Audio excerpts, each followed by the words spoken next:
नमस्कार, आप देख रहे की मीडिया।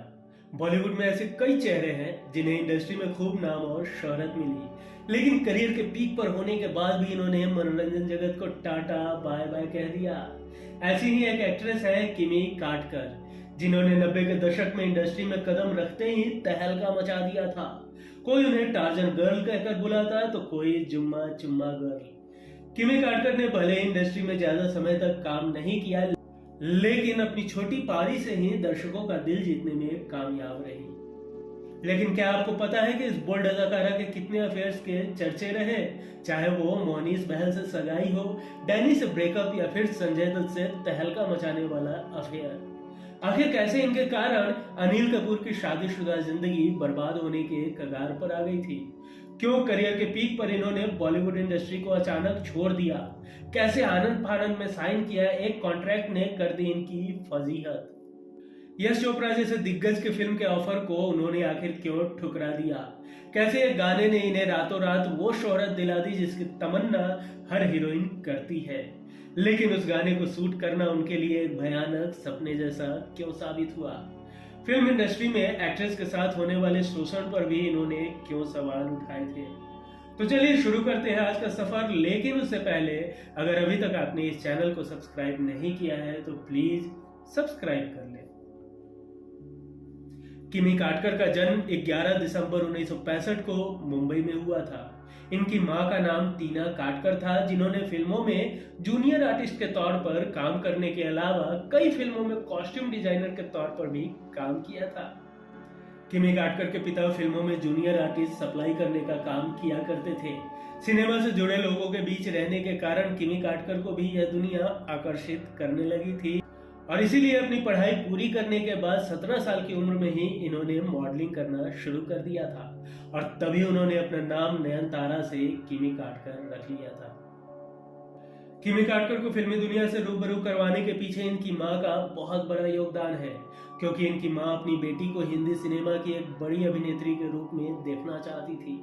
कुछ समय तक मॉडलिंग करने के बाद किमी काटकर को अपनी पहली फिल्म मिली, जिसका नाम था किसका खेल, जिसमें इनके साथ मोहनीश बहल काम कर रहे थे। लेकिन कुछ सीन शूट होने के बाद यह फिल्म किसी वजह से बीच में ही रुक गई और फिर कभी शुरू ही नहीं हो पाई।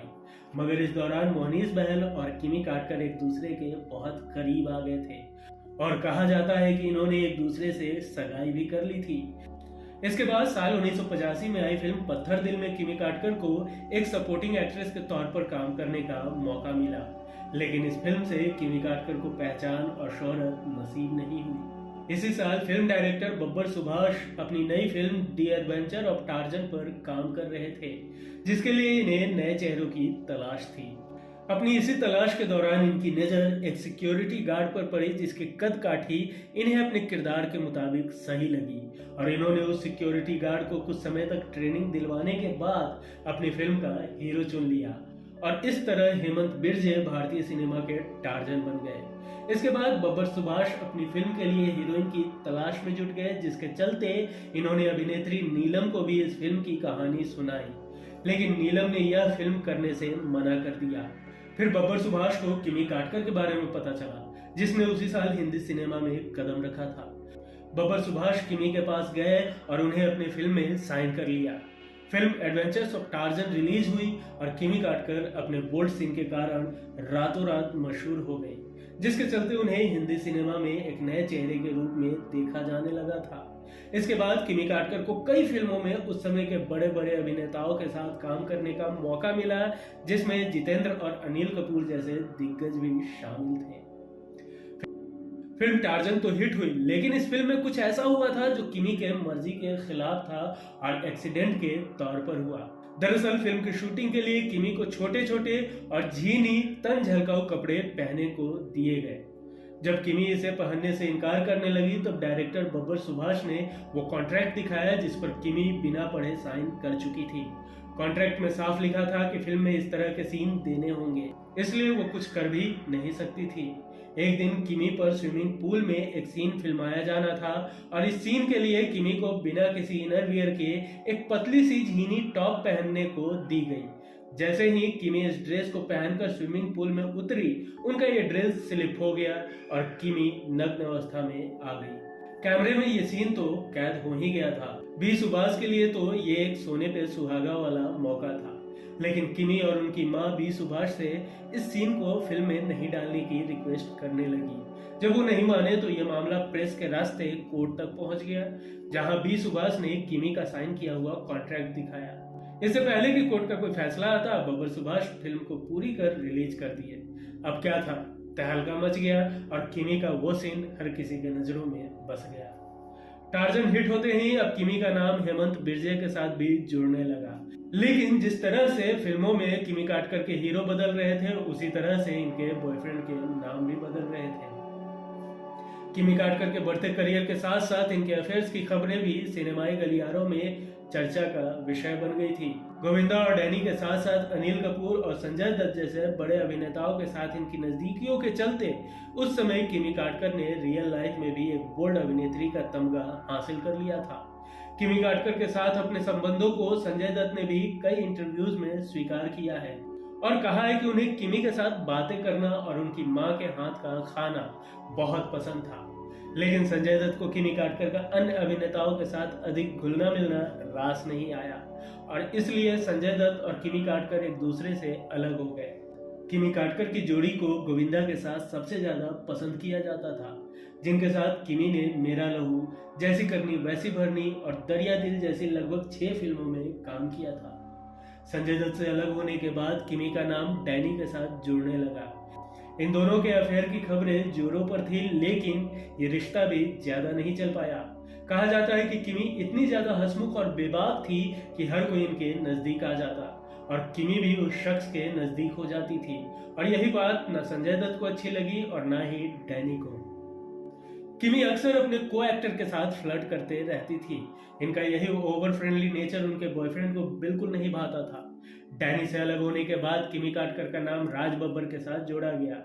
हालांकि किमी ने इस रिश्ते को अफवाह बताते हुए कहा था कि अगर राज जी चाहे तो मैं उनकी गर्लफ्रेंड बनने को तैयार हूँ, क्योंकि वो मेरे क्रश है। वो मिथुन चक्रवर्ती की भी बहुत बड़ी फैन थी। किमी ने एक इंटरव्यू में कहा था कि अगर मिथुन शादीशुदा नहीं होते तो मैं उनसे शादी कर लेती।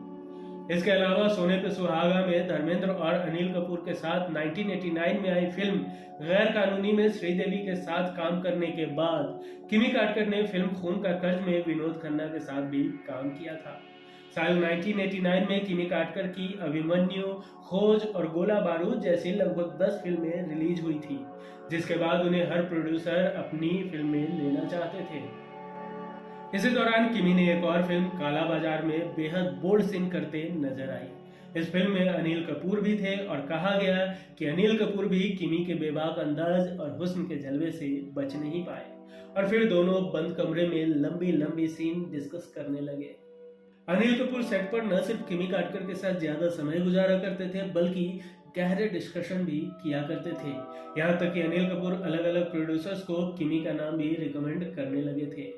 अब तो किमी काटकर और अनिल कपूर के चर्चे उस दौर के अखबारों की सुर्खियां बनने लगी। ऐसा कहा जा रहा था कि किमी को लेकर अनिल कपूर काफी पॉजिटिव है। दरअसल एक बार शूटिंग के दौरान किमी काटकर राज बब्बर के साथ उनके रूम में बैठकर लंच कर रही थी। ये सीन खुद अनिल कपूर ने देख लिया और इसके बाद वो किमी काटकर पर बहुत गुस्सा हो गए। अनिल कपूर और किमी काटकर की ये जो खबरें उड़ रही थी, उसे अनिल कपूर की पत्नी सुनीता हमेशा अफवाह कहकर टाल दिया करती थी। उन्होंने कभी भी अनिल कपूर को चेक करने की कोशिश नहीं की, लेकिन जब बात हद से ज्यादा बढ़ने लगी तो एक दिन सुनीता पहुंच गई अनिल कपूर के शूटिंग सेट पर। सेट पर पहुंचते ही सुनीता को कुछ ऐसा दिखा कि उन्होंने अनिल कपूर को छोड़ने का मन बना लिया और जाकर अपने माँ के पास रहने लगी। लेकिन उस वक्त अनिल कपूर ने अपने शादी को ज्यादा महत्व दिया और किमी को छोड़ सुनीता को किसी तरह मनाकर घर ले आए। इसके बाद अनिल और किमी का चैप्टर खत्म हो गया। इसके बाद साल 1991 में किमी काटकर को फिल्म हम में अमिताभ बच्चन के साथ काम करने का मौका मिला। फिल्म हम में किमी काटकर ने जुमालिना गुंजालविस नाम का किरदार निभाया था और इसी किरदार पर अमिताभ बच्चन के साथ पिक्चराइज गाना जुम्मा चुम्मा दे दे आज भी लोगों की जुबान पर चढ़ा हुआ है। ये गाना बड़े बड़े अभिनेताओं से सजी इस फिल्म का सबसे हिट गाना बन गया था, जिसने टार्जन गर्ल के नाम से मशहूर किमी काटकर को एक नई पहचान दी थी। लेकिन इस फिल्म में जब दूसरी बार यानी अमिताभ बच्चन और जुम्मा के दूसरे मिलन के दौरान इस गाने की शूटिंग में जो भीड़ दिखती है वो दरअसल असली शूटिंग में देखने आए लोगों की भीड़ थी, जिसके बीच किमी को डांस करना पड़ा। फिल्म शूट हो जाने के बाद किमी ने बताया था कि कैसे भीड़ ने उनके साथ बदतमीजी की थी और गलत तरह से छुआ भी था। फिल्म तो हिट हुई, लेकिन इसके बाद किमी काटकर ने बॉलीवुड से दूरी बनाना शुरू कर दिया और फिर साल 1992 में इन्होंने फोटोग्राफर और advertising film producer Shantanu Shouri से शादी कर ली, जिनकी पहली पत्नी का नाम मालविका तिवारी था। शादी के बाद किमी काटकर को यशराज बैनर की तरफ से परंपरा और किंग अंकल जैसी फिल्मों के ऑफर भी आए, लेकिन तब तक किमी काटकर सिनेमा को छोड़ने का मन बना चुकी थी और इनका यह इरादा इतना दृढ़ था कि जब इन्हें एक फ्रेंच फिल्म ब्लैक में काम करने का मौका मिला तो वह फिल्म भी इन्होंने ठुकरा दी थी। अपने 7 साल के फिल्मी करियर में लगभग 50 फिल्मों में काम करने के बाद 1992 में आई फिल्म जुल्म की हुकूमत इनके करियर की आखिरी फिल्म साबित हुई। शांतनु शौरी से शादी करने के बाद इन्हें एक बेटा हुआ जिसका नाम सिद्धार्थ रखा गया, जिसे छोटी उम्र में ही एक ऐसी बीमारी ने जकड़ लिया था जिसका इलाज उस समय मुंबई में नहीं था और इसलिए साल 2001 में किमी काटकर और उनका पूरा परिवार ऑस्ट्रेलिया चला गया। ऑस्ट्रेलिया में इनके बेटे का इलाज हुआ, जिसके बाद यानी कि 5 साल बाद साल 2006 में यह परिवार फिर से भारत आ गया और आज किमी काटकर सिनेमाई दुनिया की चकाचौंध से दूर पुणे में अपने परिवार के साथ रहती है। फिल्म हमसे मिली सफलता के बाद अचानक करियर छोड़ने के सवाल पर किमी काटकर ने एक बार कहा था कि हम फिल्म के बाद उनके पास वो हर चीज थी जिसके लिए लोग बॉलीवुड में आते हैं। उनके पास पैसा था, शोहरत थी और साथ ही अमिताभ बच्चन के साथ काम करने का मौका भी उन्हें मिल गया था। किमी काटकर जितने वक्त भी फिल्मी दुनिया में रही, उनकी छवि एक बिंदास एक्ट्रेस के रूप में बनी रही। किमी काटकर कहती है कि उन्हें फिल्म इंडस्ट्री में काम का रवैया कतई पसंद नहीं था। उन्होंने बॉलीवुड को अलविदा कहने से पहले कहा था, मैं फिल्म इंडस्ट्री से परेशान होकर जा रही हूँ और एक्टिंग से ऊब चुकी हूँ। किमी ने फिल्म इंडस्ट्री में एक्ट्रेस के साथ होने वाले शोषण पर भी सवाल उठाए थे। किमी ने यह भी कहा था कि एक पितृसत्तात्मक समाज में फीमेल कलाकार के मुकाबले मेल एक्ट्रेस को ज्यादा तरजीह दिए जाने से मुझे जलन होने लगी है और इसी वजह से मैं बॉलीवुड को अलविदा कह रही हूँ।